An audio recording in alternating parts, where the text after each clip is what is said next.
That would have been a dunk. Yes.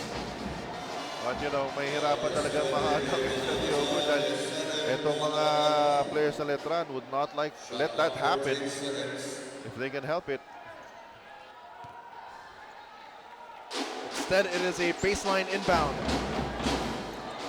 De La Cruz almost getting that shot in, but bothered by the defense.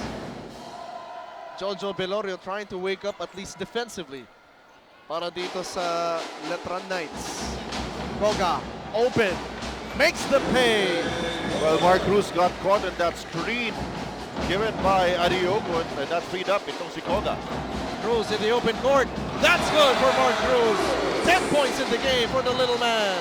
Right now, he's just carrying the offensive load dito para sa Letran, not allowing the defense of San Beda to establish himself at taking early shots in the basket. And a foul away from the ball. Reynam Batak whistled for that one. Already number 3 for Reynam Batak. As you look at Cruz, razzling, dazzling, and knocking down the shot. Letran bleeding for points. They're going to take that any way they can. That's correct. Pero doon nga, kaya rin po mababa yung assist numbers dito ng Letran because it's really a one-on-one show na nangyayari dito for them to get points on the board. Amer gets the handoff. Nambata trying to keep in step. Drop pass, De La Cruz. Ola. And Letran with a badly needed defensive stop. Well, you know, right now the effort level and activity level of Letran are, you know, it's a big notch higher than what they started the game with. Right now, they're very reactive. Kita naman sa kanila, yung rotation nila mas mabilis. And that's really disrupting the offense of San Beda here in the third period.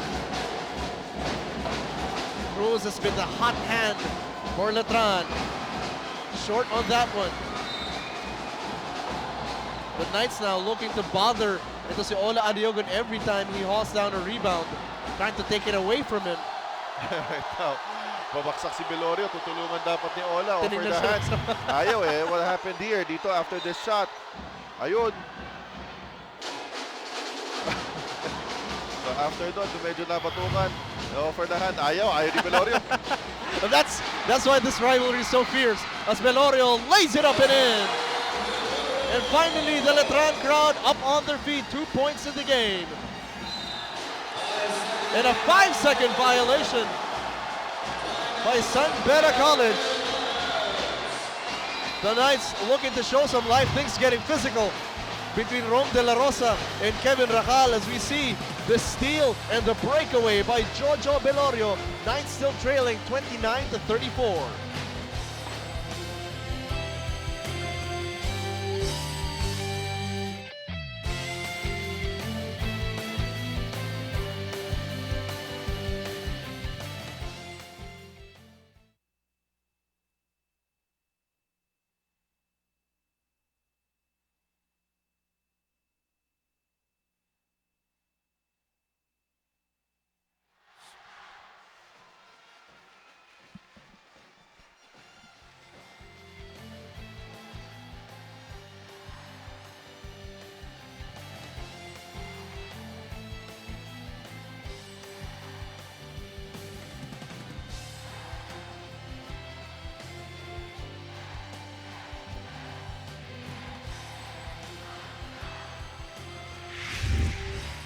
Before the commercial break, things were getting testy between these two gentlemen, and they are our matchup at the forward spot. Kevin Racal, Rom De La Rosa.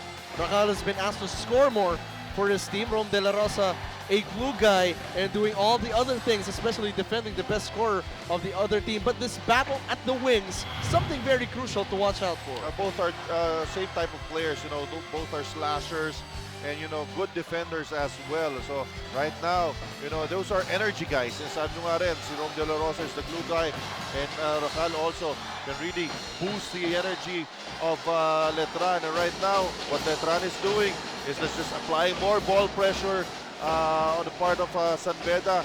And San Beda naman medyo nag-relax, which is a common trait, or you know, talagang normal na nangyayari with teams are on top at the halftime break, so medyo talagang nagkakaroon ng letdown.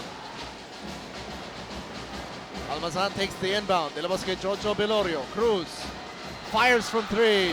That's good for Mark Cruz. Letran finally within 2 points.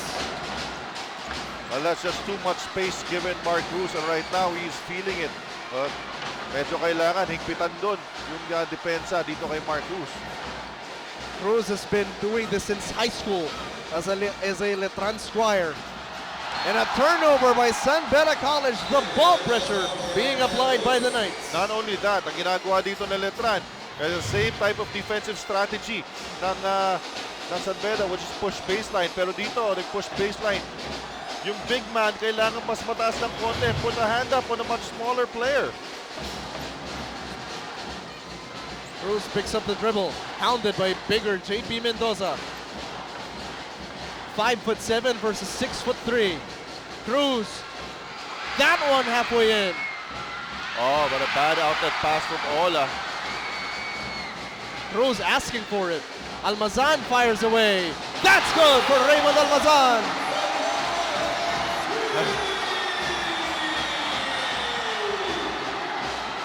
The crowd getting into it. Oh yes, because the outside shots of Letran now falling in.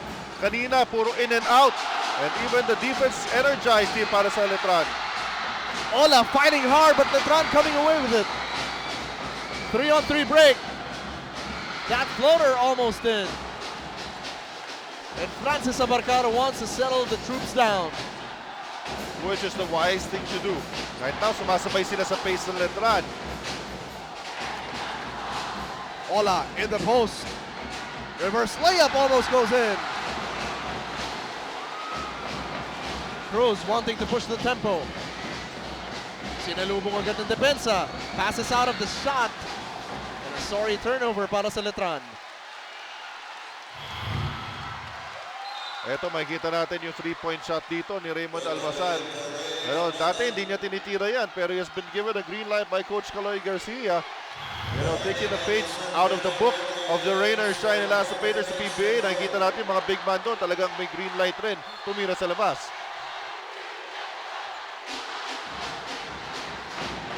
Letran with a 1-point lead.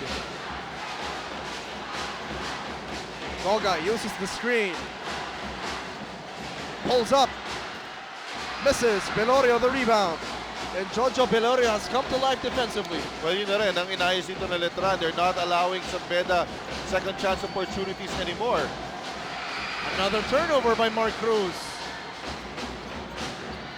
Abarcar hounded by Tambeling now. Finds an opening, couldn't finish. That's just out of control para dito kay Barcar. Tambeling gets it back. That's good. Biggest lead for the Letran Knights. As right now, eto Letran outrunning and outgunning San Beda here in the third quarter. If they are going back for what works para sa kanila, what happened in round number 1. And, in the first half, they tried to establish Adiogo at the post. Maybe they should look at that again. Instead of here, Adiogo tried to beat his defender one-on-one. That's a lucky basket para dito kay Adiogo, but not really the type of offense you would like to see from San Beda right now. Coach Boyet Fernandez demanding an explanation from Francis Abarcar from that wild shot earlier. Letran in the lead, 37-36.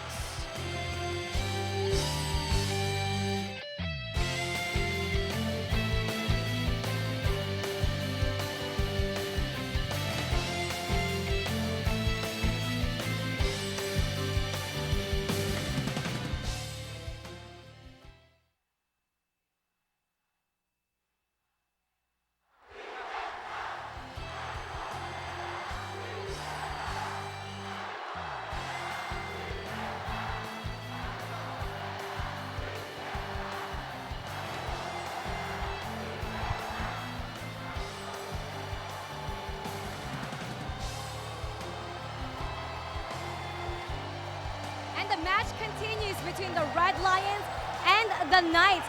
During sa halftime dagat ng Letran Knights, sabi ni Coach Caloy Garcia, they're considering themselves lucky dahil nga kahit marami silang turnovers at hindi sila makashoot ng basket, It was only single digits ang lamang nung first half.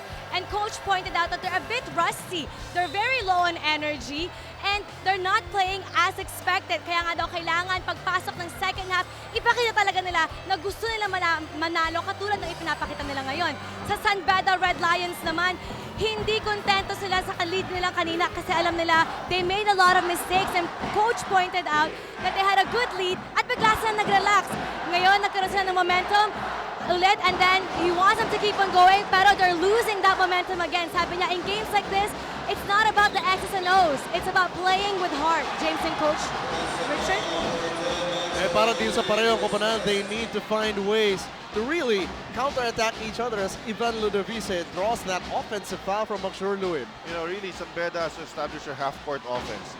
You know, nung medyo pre-pressure sila ng Letran, and Letran made a run, they sort of panicked at sumabay sila ka sa tempo ng Letran. But right, first half, they were very successful in their half-court sets. They got Adiogun in the post, they got Adiogun waiting for offensive rebounds. Maybe they should do that again. Is that the answer to an execution-oriented team to play them physical? That's right. Ludovice with a fly-by move. Almazan taking care of the rebound.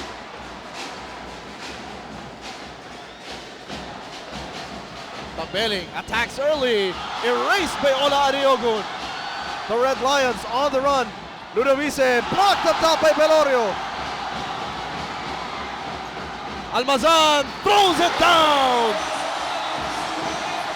Exactly the point we were making.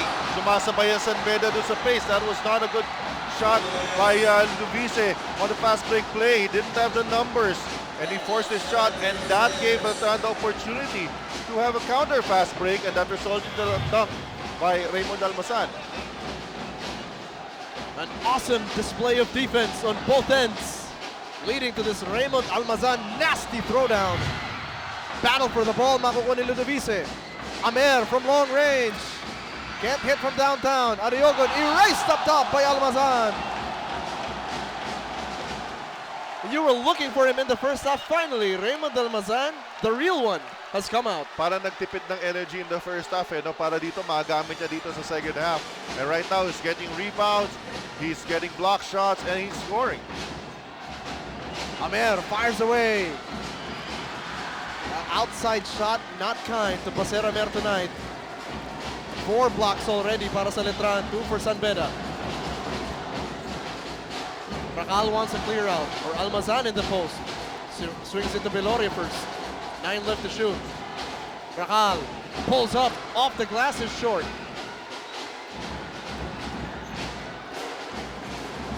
Baser Amer. Hang time move, couldn't convert. Almazan on the other end, second dunk in a row. You know, Coach Boyet Fernandez looking at his guards right now. They're making bad decisions on the floor. Right now, they're challenging 2 or 3 guys, and that's resulting into fast break opportunities para sa Letran. 12 points for Raymond Almazan after just 1 in the first half. All 11 here in the third.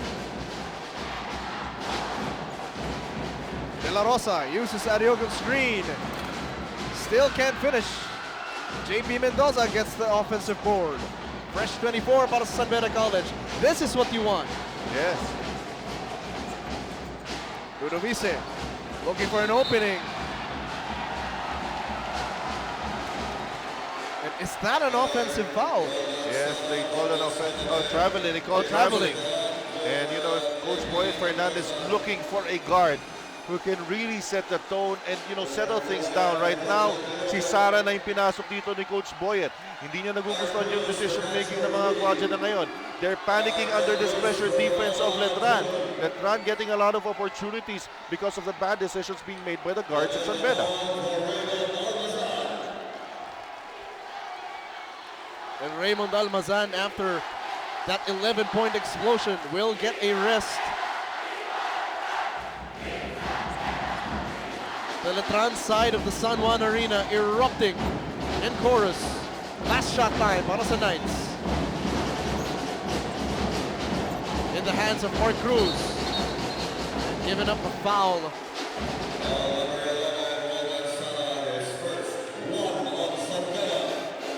That's just the first team foul para sa San Beda College.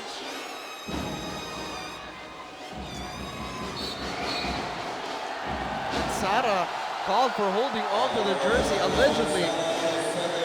Yeah, he did hold on to the jersey of Mark Cruz, and he was caught red-handed by the referee. They go to Cruz again. Floats it up. Wild shot misses.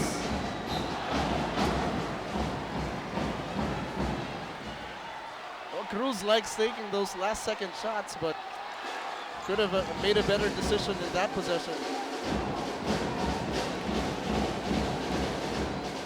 0.6 left on the clock. Cruz. Desperation heave! Oh, and that just caps off a perfect quarter here para sa kupunan ng Letran. It was Mark Cruz who started it in the third quarter, and it's just fitting that he ends it via a buzzer beater, although our officials will still formally check if this shot is counted. Pero ito, catch and shoot situation, and yun, it's very evident it will count. I would like to apologize to Mark Cruz for saying he should not have taken the earlier shot, because Mark Cruz is showing that when the going gets tough, when you need a basket at the end of the quarter, he is your main man. And the Letran Knights with a 43-36 lead heading into the fourth, a 24-8 explosion here in the third quarter. We are in for another explosive fourth quarter. The legends of the game looking on as the current heroes of San Beda College and Colegio de San Juan de Letran are carrying on the fight. Players change, the game remains the same. San Beda, Letran, fourth quarter, next.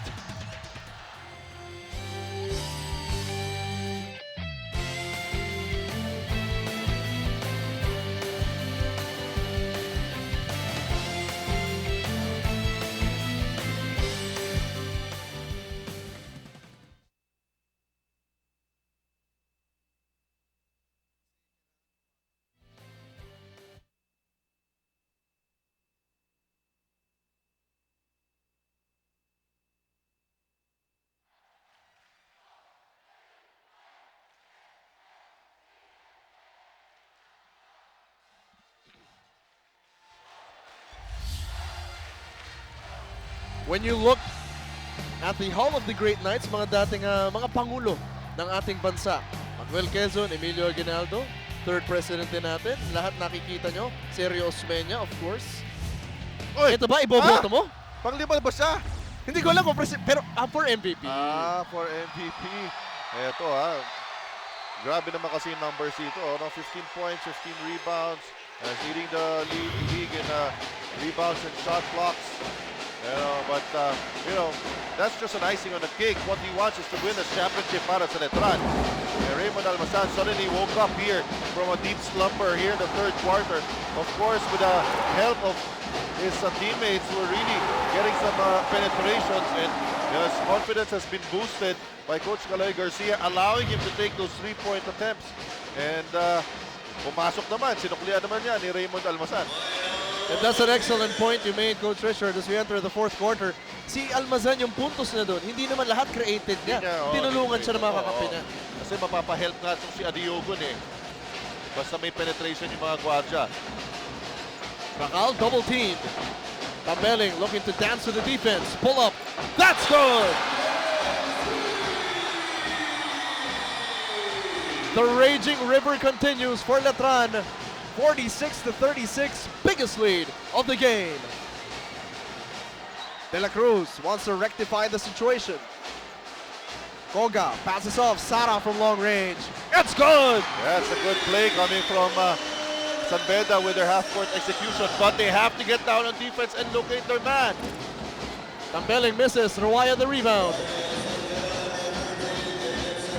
Cruz takes off the defender, looking for some space. Gabawan driving down the middle, off the glass, couldn't score, but whistled for a foul is Arthur De La Cruz Jr. Take a look at Letran.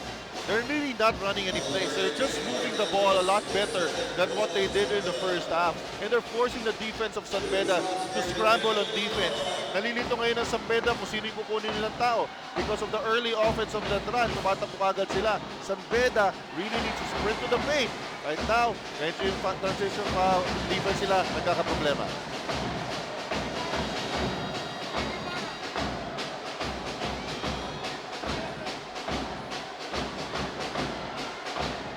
Gabawan switches the second.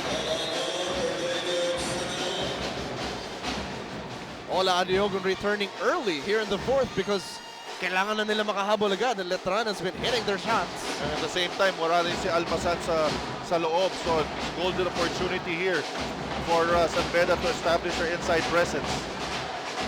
They go to Adiogun in the post. 6'3" Gabawan guarding him. And Adiogun willing to abuse that mismatch. That's correct, you know, and Diogon recognizing walang dumobol team kagad doon. Very important is to really plant his feet there in the post area, not to get away to from the basket, and also make his free throws.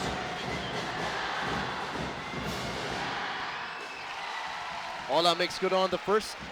Of course, Mr. MVP, Manny V. Pangilinan in the house. Full support of San Beda, of course. And Adiogun 2 for 2 on that trip. Just a 7-point game.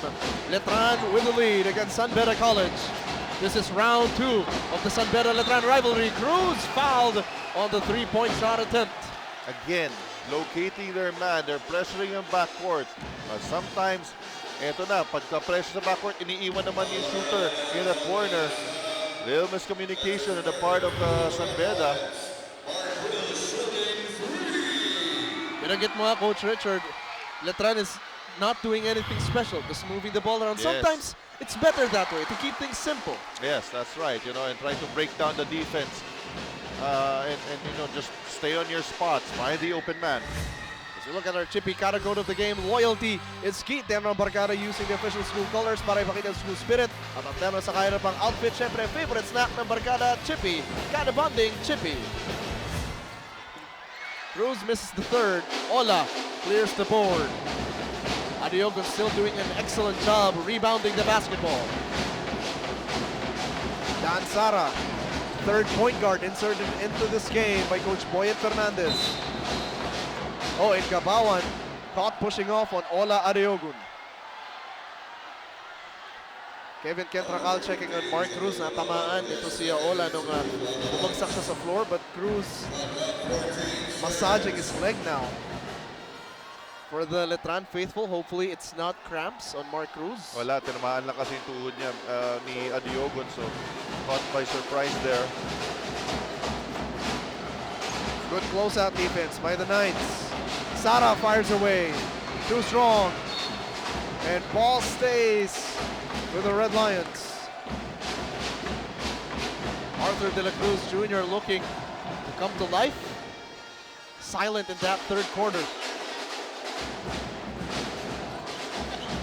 Goga wide open. That one halfway in. Cruz chases it down, but a foul is called. And Really, is no? it on Ola Adiogun? Yeah, it's an open look. The difference is, yung tira na Letran naman ngayon na pumapasok. Ito naman San Beda yung nag-in and out, which was the entirely different story nung first half. It was the other way around.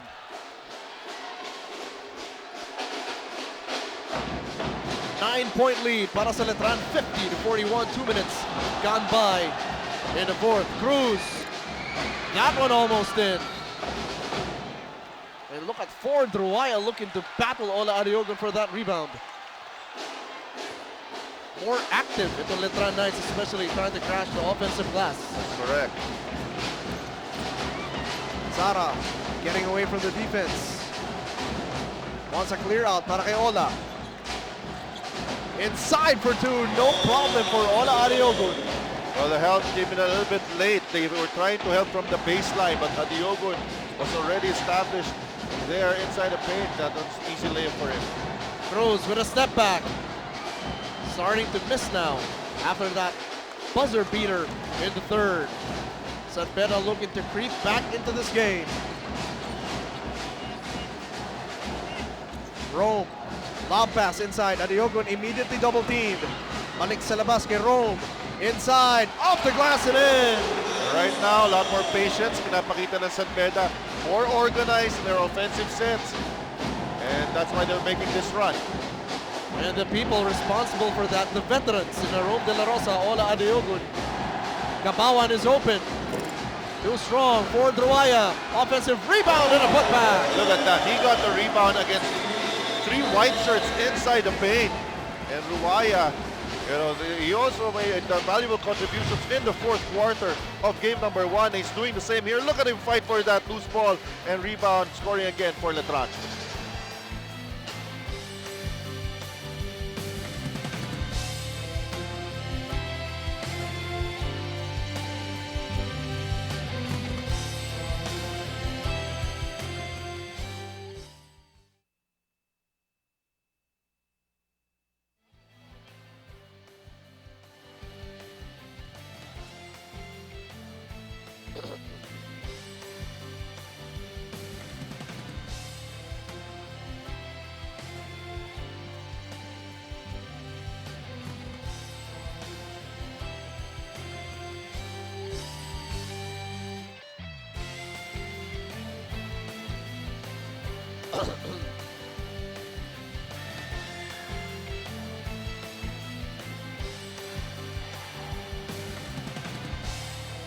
More than a game, more than a contest, this is a basketball tradition. San Beda, Letran, Rome De La Rosa, one of the new heroes of this rivalry, the master move of the game, brought to you by the new Master Facial Wash with Cooling Zero that helps control oil for up to 8 hours so you can put your game face on. There is a report at courtside. Go ahead, Mara. Ola Adeogun pointed out kanina na kahit 27 points siya last meeting, it still wasn't enough. Kaya teamwork is very crucial, especially sa larong ito. At pinaalala rin ni Coach Boyd Fernandez sa huddle kanina that they need to stay calm, ignore the drums, and put the pressure aside and make the right decisions on offense. Also, they have to make sure that they're talking to each other properly sa depensa to avoid miscommunication. James and Coach Richard. Maraming salamat, Mara. And that's what you pointed out earlier, Coach Richard. You have to stay calm in the midst of this relentless Letran pressure. That's correct. And especially the guards. You're the one, you're supposed to be the stabilizing factor of your team when your team is under pressure. You know how to organize your offense. Hindi ka may pagsabayan. What happened to the guards of San Beda in the 3rd quarter? They were taking quick shots even if they don't have the numbers. At yun ang gustong mangyari sa kanila ng Letran. Yung play na yun, napasa ni Art De La Cruz. Amer, blocked up top by Tambeling. De La Cruz recovers, kicks it out. De La Rosa wisely pulls back out. Amer, that 3 doesn't go in. Almazan with 21 rebounds, or 20 rebounds tonight. Or Adeogun rather, tied with the rebounds. Almazan, check that, I'm sorry. Almazan still trying to establish himself on the boards. Ola Adeogun tonight with 20, his counterpart from San Beda College. Red Lions on the run. De La Rosa in the open court. Very dangerous. Fishes for a foul. Oh yes, one of the best finishers we have in the league. Ito si Rome De La Rosa.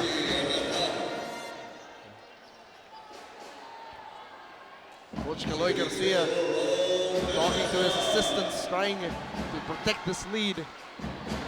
And this turnaround happened, Coach Richard, nung itinaas nila yung defensive pressure nila at inikot ang bola. Yeah. And, you know, nagbago rin ang ball screen defense dito ang Letran. Threw San Beda off a little bit. Right now, Rome De La Rosa missing his first free throw. Of course, the big difference, Mr. Caloy Gaizaga, the son of Mr. Chito Loizaga, former Red Lions, showing support to their team here in season 89. De La Rosa, a split from the stripe. The Red Army still hoping for a comeback here. Their team trailing 46-52 from the boys from Intramuros. De La Cruz with a steal. Arthur De La Cruz, razzling, dazzling, couldn't score. Sara for the putback. You know, Sara is a key insert here for San Beda. Only played in towards the end of the 3rd quarter, but getting valuable contributions from him. Belling kicks it out. Rahal fires away. That's good! Right now, dami nang makumuulan ng tres dito para sa Letran in the 2nd half. A tale of 2 halves actually in terms of outside shooting for Letran. That's right. Dan Sara trying to penetrate the defense, but a foul called before that one. Here's the sequence earlier. And you mentioned Dan Sara, a key insertion here. But Racal answers back with a back-breaking triple on the other end of the floor. May fly-by move pa ito si Kevin Racal. But San Beda getting to the line now. Both teams with 4 team fouls each. Makes good on the first.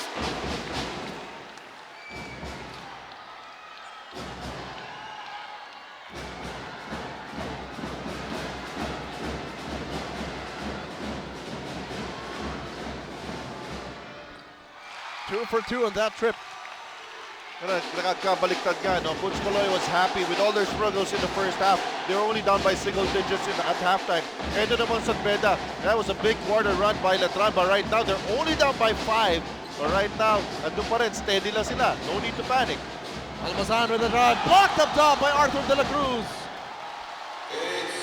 And in that sequence, Dan Sara was hounding Mark Cruz all over the court. Ngayon lang nakahawak ng bola si Mark. But an offensive foul is called. Oo, ginalaw ni Raymond yung over-eagerness to get your guard open. But sometimes, mas gusto mo na yun eh.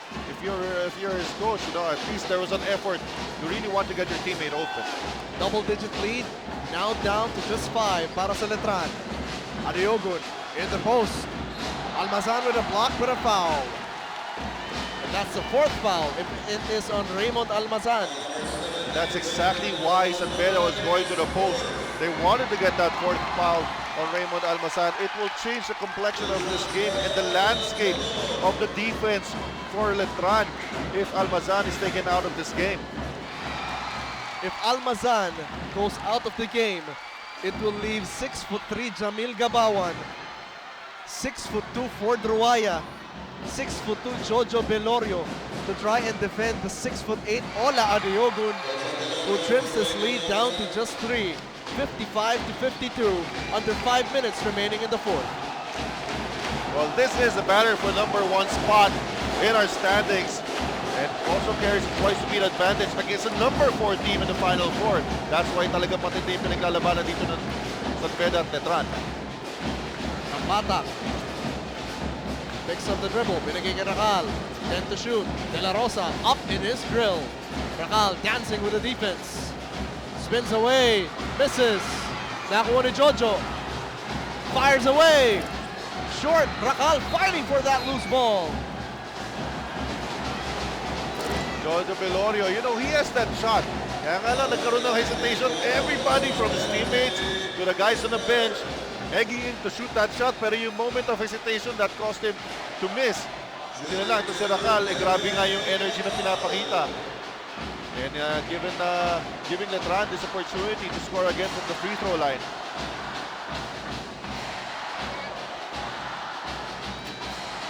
Good on the first para kay Kevin Racal. These points very crucial. 4 lang ang kanilang lamang sa San Beda College.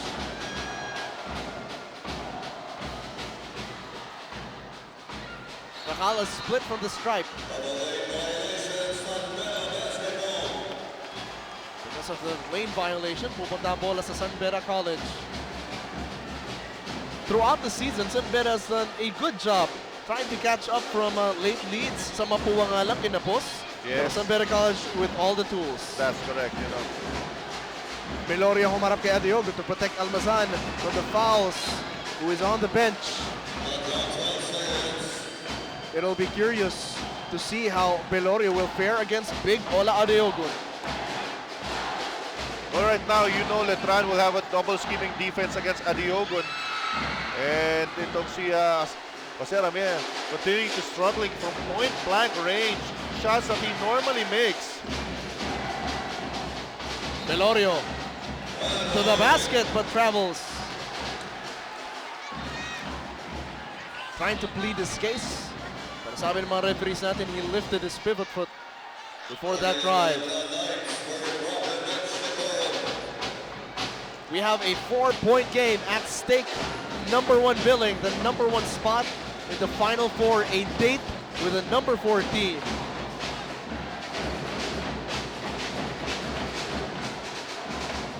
De La Cruz from straight away. Short, Nambata controls it. Sinuswerte pa ang Letran na nagmimintis yung outside shots sa San Beda. Racal will fire. That one halfway in. San Beda looking to run. De La Cruz, Adiogun, inside for two. So the rare fast break opportunities dito para sa San Beda. And don't look now, they're only down by 2 points. And this is San Beda's ability to shift gears. Grind it inside or run in transition. Velorio thought about it. Bibigay kay Rey Nambata, former juniors MVP. Velorio, flyby move, steps back. Too strong. De La Cruz clearing the board, but Roaya will foul. This will mean free throws for San Beda College. Right now, itong San Beda feeling it and getting crucial stops. In the meantime, itong si Ole Adiogun already with 21 rebounds, most rebounds in a game this season. So that's already a record for Ole Adiogun. And what a time for that to come. Yeah. Although right now his team is still down by 2 with Art De La Cruz on the line with a chance to tie it.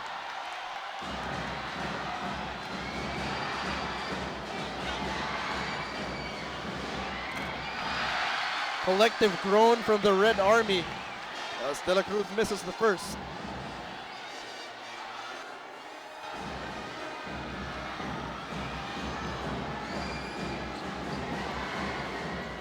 A split from the stripe.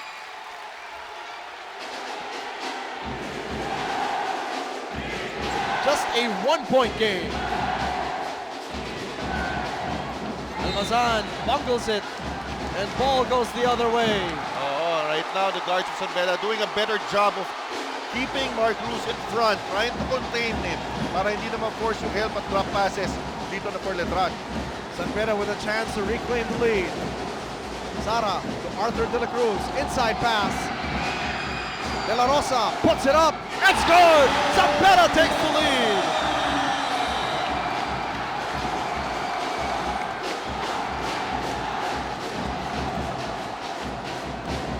Nambata looking to create. Velorio picks up the dribble. Cruz gets it. 7 left to shoot. Cruz misses. Ola, 22 rebounds. 22 big rebounds right now. At ito naman San Beda, right now be more patient. They want to set their offense once again and try to get the ball inside the paint. Remember, Almazan already with 4 fouls. Adiogun short on the shot, and ball goes back to Letran. Diogo really has to recognize the double team and really gets to the ball moving and get it to his open teammates. Jojo Velorio huffing and puffing as he walks down the floor, using all his strength and power against big Ola Adiogun. Letran with a chance to reclaim the lead. Cruz with a pull-up, short. And San Beda with a chance to extend the lead. Alam mo na rin pagod to si Mark Cruz dahil puro short na yung mga tira niya no?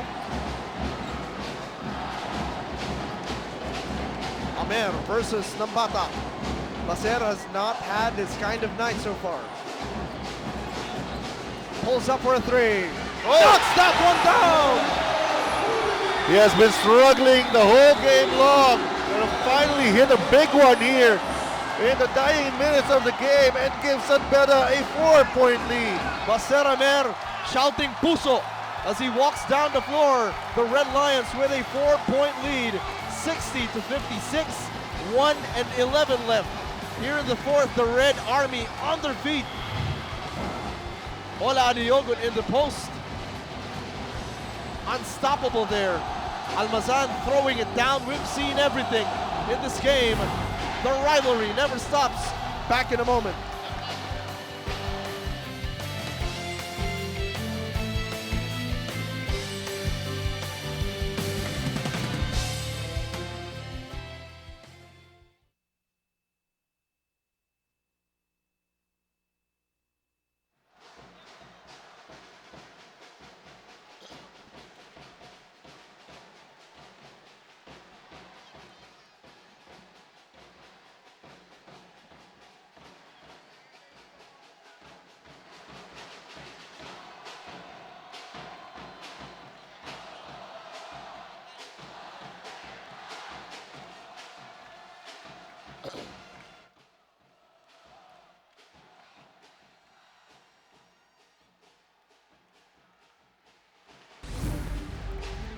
History is always a big thing para sa dalawang koponan na ito. They know their heroes in the past and they're hoping to continue that tradition today.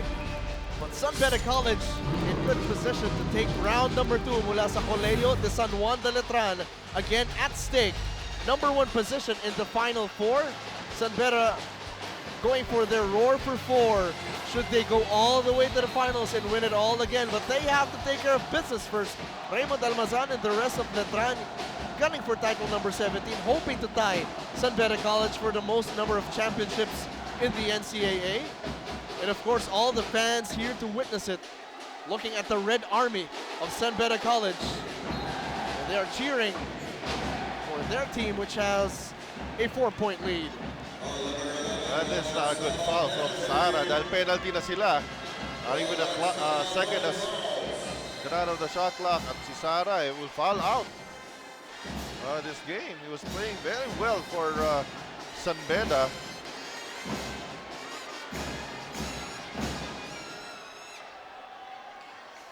Still some time para di sa Letran to try and climb back, equalize, perhaps take the lead. But it has to be a collective effort because San Beda has been able to stop them one-on-one.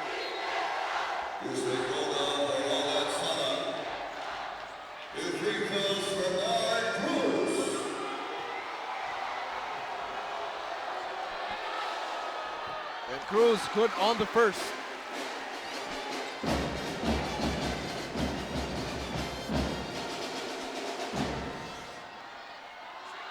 18 points, 2 assists para kay Mark Cruz.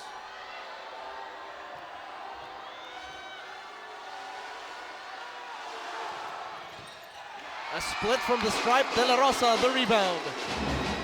A 3-point game, a minute left to play here in the 4th. And Cruz is whistled for a foul. Sayang yun, no? 17 seconds, a second left, but the 8-second backward violation. Itong San Beda.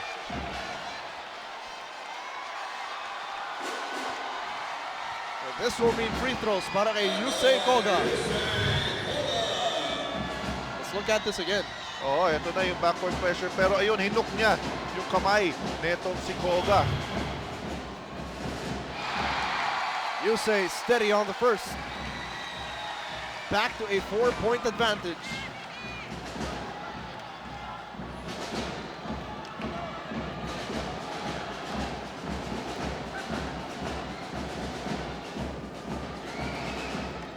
Five-point game. Plenty of time here, 1 minute and 4 seconds.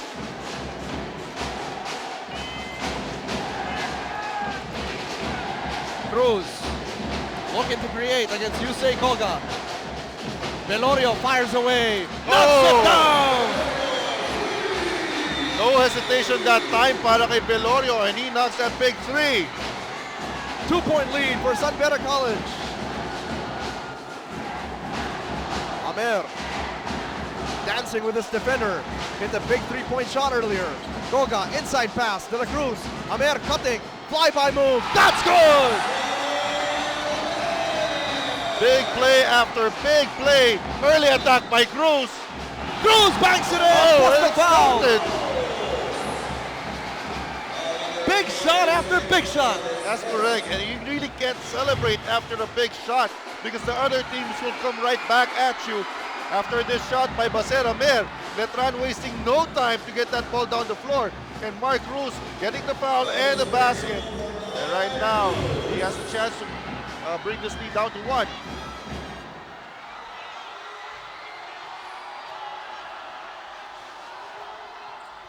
Completes the 3-point play. San Beda College will call a timeout. A 1-point lead for the Red Lions. The Knights looking to sweep the eliminations against San Beda College. And for the Red Lions, what could they be possibly doing? They know Letran is also in the penalty.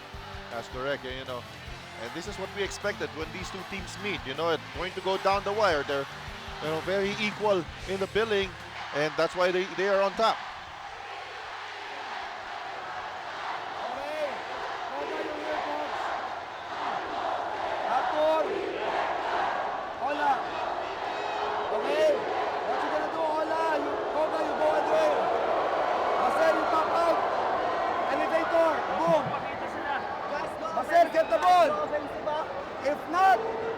Art, you flash. Okay? If Basar gets the ball, we go horn up. Horn up. Ola, you're here. Kasi mag-elevator ka, di ba? Pag na-deny ka, you go here, ha? And then Art, you go. Pag wala, bigay nyo kay Baser. Now we go horn up. Baser. Art. Ola.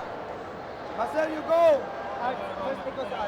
Oga, you're here. Roll, you go on the way. Roll. Ola, no illegal screen. Screen for Art.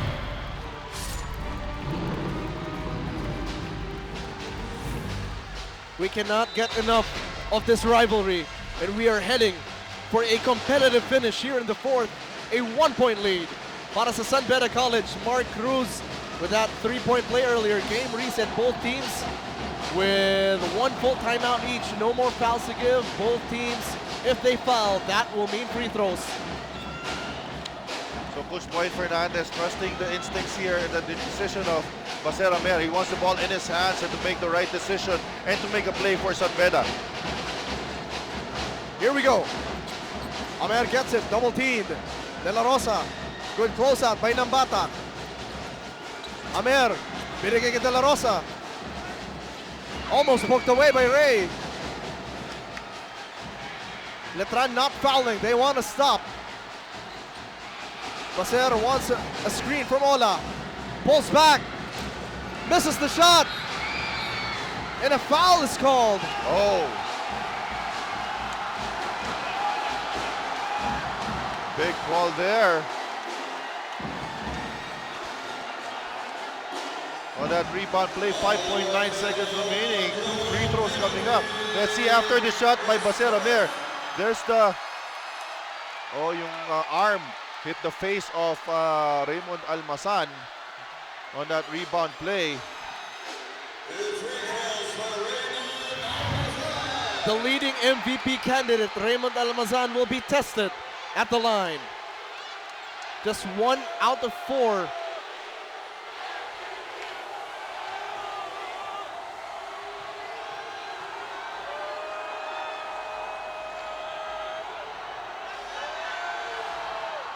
Makes the first.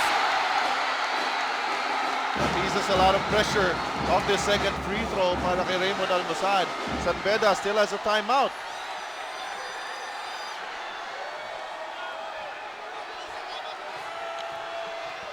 Crucial here is the rebound battle in case of a miss.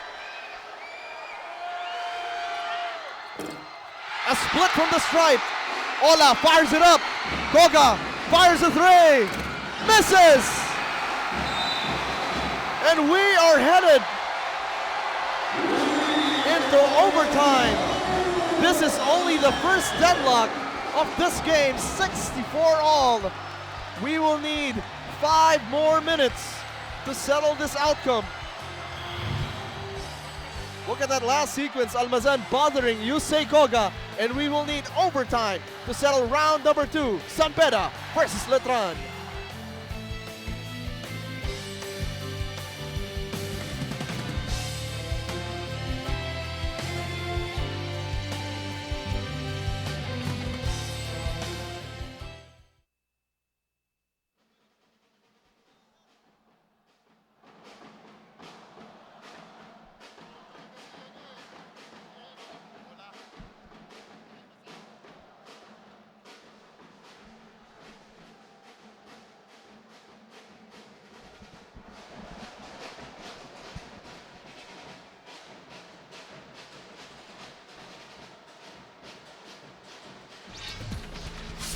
The Knights and the Red Lions. History still continues. New chapters being written in this historic rivalry, and we will need 5 more minutes because the first deadlock of the game, 64 all, sent us into overtime. They're fighting for number 1 once again. You really have to work hard for it. 40 minutes is not enough. We need an extra 5 minutes. As we take a look at the sinasabi nga yung history, some of the players who played in the history of Letran and San Beda. Of course, full support for their respective alma maters. Pati si Sir Chito, parang talaga nag-overtime pa tayo. Oo. The Red Army and the Letran faithful still in their seats. In that last sequence, everyone was on their feet. And 5 more minutes. Simplihan na natin, Coach Richard. Throw out the plays. Throw out the complications. It boils down to which team will really want this more. Yeah, that's correct, and well, both teams need to get a good start here in overtime. You do not want to fall behind and get depressed in those last 5 minutes. No, kailangan ma-establish mo kagad, yung game mo here in the first few minutes of overtime. Here we go.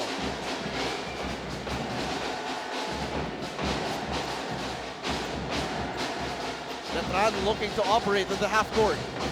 Nambatak, he's been silent. Will he explode here in overtime? Wants a clear out. Dancing with his defender, pulls up, misses. Ola, another rebound to his name. Well, as you mentioned, Nambatak has been very quiet the whole game. And I don't know if he's really the guy you wanted to take that shot, first shot in this overtime period. Maseramer, in the meantime, had 5 big points in the fourth quarter. Adiogon double teamed and fouled by Mark Cruz. Well, no choice but to help. The Almasan already has 4 fouls. You don't want him to foul out in the first possession of overtime.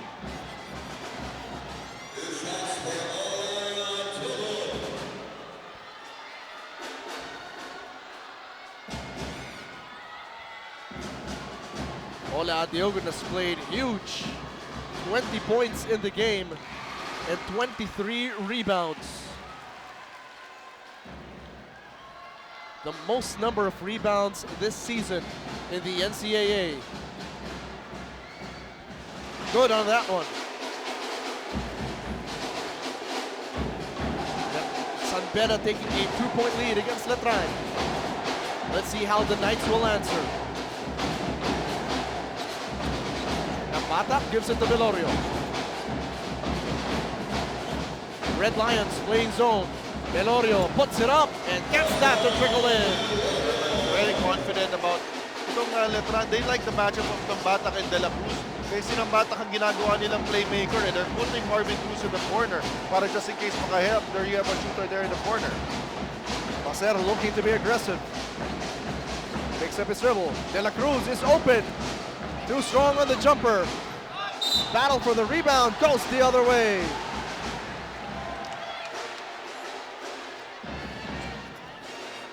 And again, Arthur De La Cruz. Not really that much of a factor, but a San Beda College. That's correct. But right now, it's really about being on the same page on the defensive end for both teams. Make some stops. That's the most crucial thing here. Hindi ka pwede magkaroon ng breakdown on your defense dito sa overtime period. And it has been that type of a contest, highly physical and defensive. Velorio, he's feeling it. And a foul is whistled. And dito sa college basketball, sa NCAA, carry over yung penalty situation sa overtime period. That's why we're seeing free throws being taken here in every foul. Velorio hit a big 3-point shot earlier to trim the San Beda lead to something more manageable. Makes the first.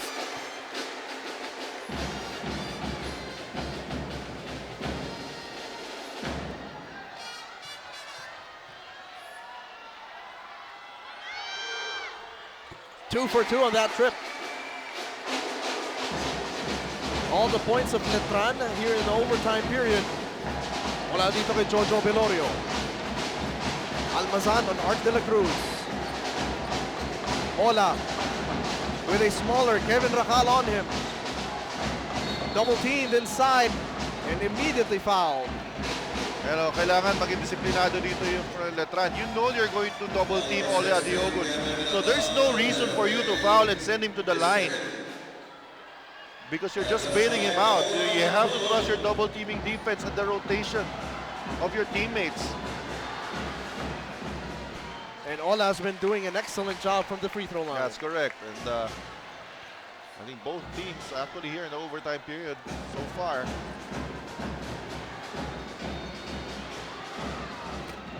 It's just like that heavyweight boxing championship match. First one who blinks will get knocked out. But right now, it's boiling down to whoever plays good defense without fouling. Dahil sa mga mga possessions natin, puro free throws ang binibigay. Almazan demanding the basketball in the low block. Almost poked away. 7 left on the shot clock para sa Letran Knights. Rakal will be the inbounder. Cruz gets it. Marked by Koga. Step back jumper, blocked up top. Koga playing excellent man defense on Mark Cruz. That's one good stop by San Beda. Let's see if Letran can do the same. Here's De La Rosa. This is the small forward matchup na kanina pa natin pinagbabangga. De La Rosa with a hesitation gets away from the defense. Well, there was a lot of attention being given na Diogo at the post at di naman nakita ng driving lane itong si Rom De La Rosa. 2-point lead by San Beda College. And Koga is fouled. Much to the dismay of Coach Boyet Fernandez. Ito muna, no? Confusion in that ball screen defense for Letran allows this driving lane for Rom De La Rosa.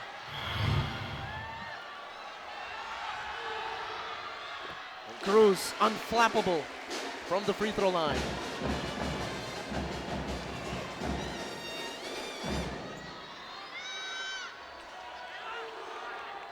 Another tied game.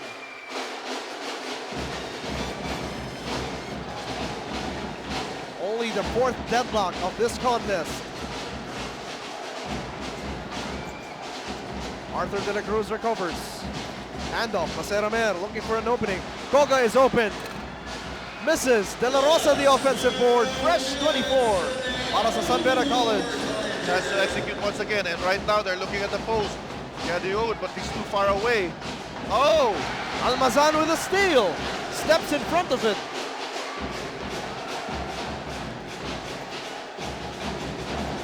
Cruz, open, makes them pay! Good decision there by Mark Cruz. Nakita niya masyadong malayo itong si Diogo to help. Did not hesitate to take that shot. He has 25 points. Amer pulls up. Almost going in. De La Cruz put back, no go. Cruz the rebound. Heads up play, almost a steal by Arthur De La Cruz Jr. Cruz racing up the court. Almazan inside. Short. Lambatak the recovery. Puts it up. Short. Short. But no need to hurry for Letran. They're up by 2. And the quick shots at the basket. Kaya frustrated dito si Coach Caloy Garcia. And plus they got the offensive rebound. They could have just pulled out the ball and set up their offense. Pwede sanang gumamit pa ng oras on the clock. Yeah, but you have to charge that to the inexperience or probably the youth of this rookie, you know, Sinambata, and he will learn from this.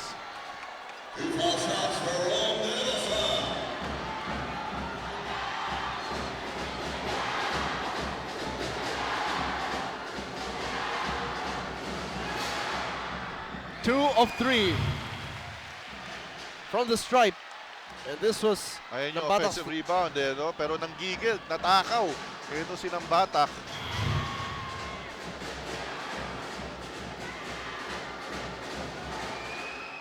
steady from the stripe. Rom De La Rosa, unflappable para sa San Beda College. 5th deadlock of the game. Yes.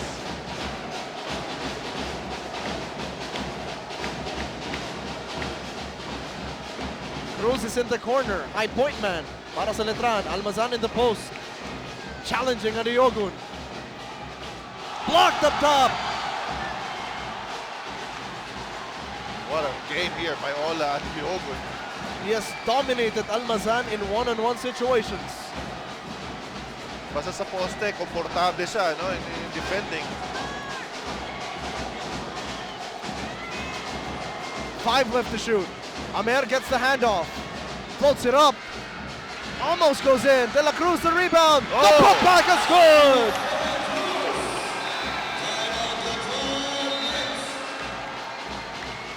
Arthur De La Cruz Jr. silent for most of the game, but possibly with a very important and a go-ahead shot for San Beda College. Tumulong kasi yung tao niya on the guard penetration that freed him up for that offensive rebound. And easy putback here para kay Art De La Cruz. Almasal couldn't do anything. He already has 4 fouls. And De La Cruz gives San Beda the lead.